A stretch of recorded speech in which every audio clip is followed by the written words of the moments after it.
ஆதி என்னும் பராபரையே, அன்பான மனோன்மணியே, சோதி என்னும் பஞ்சகத்தாலே, சொற்பெரிய கரிமுகனே, தீது நீக்கும் கந்தவளே, திருத்துகின்ற குருநாதர்களே, 18 சித்தர்களே, பண்பான பரமசிவமே, ஓதியே ஜோதிடங்கள் உரைப்பதற்கு நாரவிந்து வடிவாக நல்ல தோணை ஆவீரே. உலகில் உள்ள தமிழ் பேசும் அனைத்து நாள் உள்ளங்களுக்கும் மற்றும் ஜோதிட சான்றோர்களுக்கும் மூத்தோர்களுக்கும் ஆர்வலர்களுக்கும் மற்றும் இந்த காணொலியை காணும் உங்களுக்கும் ஆஸ்தோராஜின் இனிய நல்வணக்கங்கள். ஜோதிடம், ஆன்மீகம், வாழ்வியல், மருத்துவம் என்ற 4 தலைப்புகளில் தொடர் காணொலிகளாக கொடுத்து வருகிறோம். அந்த வகையில் இன்று ஜோதிடம் சார்ந்த ஒரு பதிவு.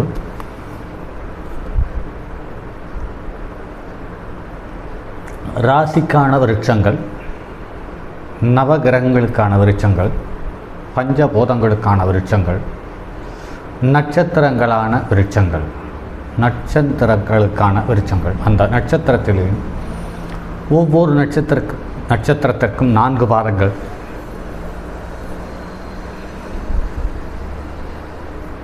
அதில் ஒவ்வொரு பாதத்துக்கும் உகந்த விருட்சங்கள் சார்ந்த தகவலை கொடுத்தோம். இது பழைய நூல்களிலிருந்து எடுக்கப்பட்ட தகவல்கள். ஒரு பலமான பாதிப்போ நெருக்கடியோ இருக்கும் பட்சத்தில் அவர்களுக்கு ஒரு ஜோதிடரை அணுகி ஒரு பெரிய பரிகாரம் செய்து கொள்ள முடியாத நெருக்கடியான சூழ்நிலையில் இருப்பவர்கள் அல்லது ஜோதிடரையே பார்ப்பதற்கான வாய்ப்பில்லாமல் இருக்கும் நண்பர்கள் இந்த பதிவுகளை பார்க்கும் பொழுது உங்களுடைய இன்று எல்லா மக்களுக்கும் நமது ராசி என்ன, நமது நட்சத்திரம் என்பது என்ன என்பதை தெரிந்து வைத்திருக்கிறார்கள். உடனே அந்த ராசி லக்கணங்களுக்கான அல்லது நட்சத்திரங்களுக்கான அல்லது நவ கிரகங்களுக்கான விருட்சத்தை வைத்து பாதுகாத்து வளர்த்து அதை பூஜித்து வரும் பட்சத்தில்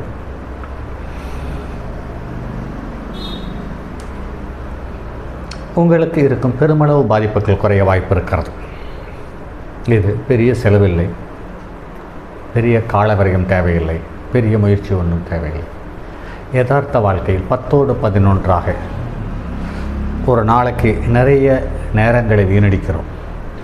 அதில் அந்த வீணடிக்கும் நேரத்தில் ஒரு 1/4 மணி நேரமோ அரை மணி நேரமோ ஒதுக்கி இந்த விருட்சத்தை வைத்து நீரூற்றி பாதுகாத்து பூஜித்து வரும் பொழுது உங்களுக்கு பாதிப்பு குறைவதை கண்கூடாக பார்க்க முடியும்.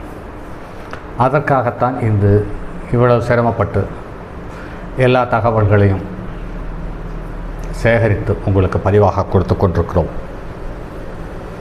என்பதை கருத்தில் கொள்ளுங்கள். சரி, இதுவரை நட்சத்திரங்கள், ராசிகள், லக்கணங்கள் மற்றும் பஞ்சபூதங்கள் சார்ந்த தகவலை கொடுத்தோம். அந்த வகையில் இன்று கடைசி பதிவாக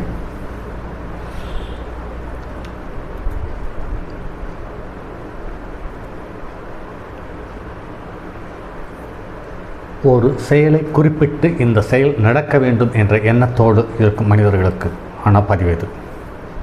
நீங்கள் எந்த ராசியாக இருந்தாலும் சரி, எந்த லக்கணமாக இருந்தாலும் சரி, உங்களுடைய ஜென்ம நட்சத்திரத்தன்று ஒவ்வொரு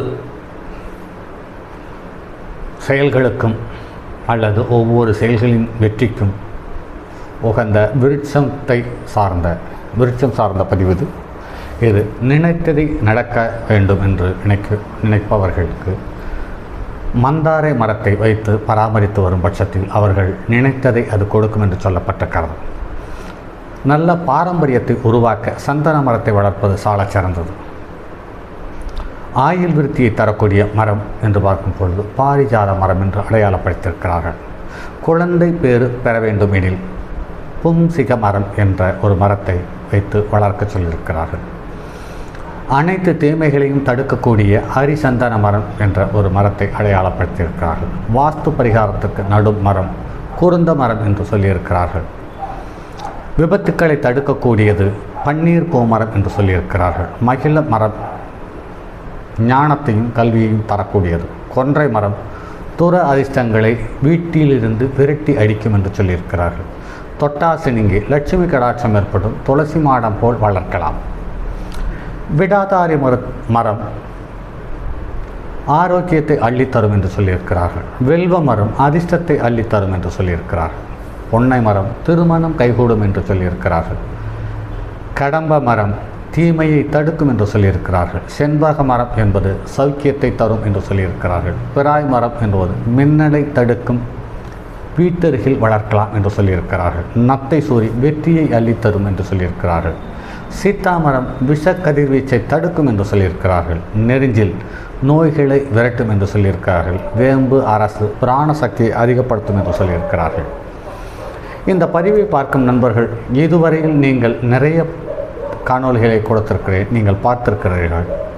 ஆனால் பகிர்ந்தீர்களா இல்லையா என்று தெரியவில்லை. ஆனால் இந்த ஒரு பதிவை மட்டும், இந்த பதிவை காணும் அனைத்து நண்பர்களும் இதை பகிருங்கள்.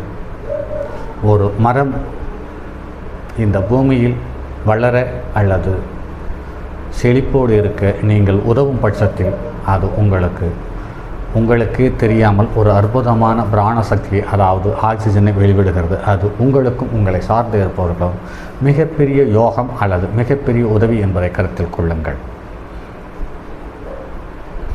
இந்த பதிவில் சொல்லப்பட்ட மரங்கள் எதுவும் பலமான பாதுகாப்பையோ அல்லது பலமான முயற்சியை எடுத்து வளர்க்க வேண்டிய அவசியம் இல்லை என்பதை நன்றாக உணர முடியும். ஒரு முறைக்கு இருமுறை இந்த பதிவை பாருங்கள். இதில் இருக்கக்கூடிய மரம் உங்களுக்கு எந்த பிரச்சனை இருக்கிறதோ அந்த பிரச்சனையை தீர்ப்பதற்கான விருட்சம் இது என்று அடையாளப்படுத்தி இருக்கிறார்கள். அந்த வகையில் இந்த விருட்சத்தை வைத்து அதை பாதுகாப்பாக வளர்த்து பராமரித்து பாதுகாத்து பூஜிப்போ ஆனால் உங்களுடைய வாழ்க்கையில் ஒரு அற்புதமான வெற்றி உங்களுக்காக காத்திருக்கிறது என்பதை மாற்று கருத்துக்கு வாய்ப்பில்லை. குறிப்பாக மகிழ மரம் என்பது ஞானத்தையும் கல்வியையும் தரும் என்று சொல்லியிருக்கிறார்கள். இந்த மகிழ மரம் என்பது இன்று இருக்கக்கூடிய அனைத்து நர்சரிகளிலும் சுலபமாக கிடைக்கக்கூடியது. விளத்தாரி என்ற மரத்தை ஆரோக்கிய தரம் என்று சொல்லியிருக்கிறார்கள். இது அவ்வளவு பெரிய செலவையோ அல்லது பெரிய முயற்சியோ செய்து இதை வளர்க்க வேண்டிய அவசியமில்லை என்பதை கருத்தில் கொள்ளுங்கள். ஆக நான் தரும் பதிவுகள் அனைத்தும் இந்த பூமியில் இருக்கக்கூடிய ஏதாவது ஒரு மனிதனை சிந்திக்க வைக்குமானால் அல்லது கடுகளவு நன்மை பயக்குமானால் இந்த நாள் எனக்கு இனிய நாளே. சரி நண்பர்களே, மற்றும் அடுத்தது ஒரு பதிவில் சந்திப்போம். அதுவரை உங்களிடமிருந்து விடைபெறுவது உங்கள் அன்பு நண்பன் எம் ராஜரத்தினம். அடுத்து இனி வரக்கூடிய பதிவுகள் அனைத்தும் ஜாதகங்கள் சார்ந்த பதிவாக இருக்கும். அதில் காதல் திருமணம் அல்லது இருதார திருமணம் அல்லது திருமணம் எப்போது அல்லது திருமணம் நடக்காத நிலை போன்ற தகவல்கள் உங்களுக்காக காத்திருக்காது. சரி நண்பர்களே, மற்றும் அடுத்தது ஒரு பதிவில் சந்திப்போம். தங்கமான் மழுவோடேந்தி தன்மதி தலையில் கொண்டோர் மங்கையர் பதிக்கச் சொன்ன மாமொழி ஜோதிடத்தை இங்கு யாம் உரைப்பதற்கோர் ஏமை என்னும் பிழை வராமல் காக்க செங்கன் மால்மருகன் யானைச்சரன் பதம் காப்பாதாமே.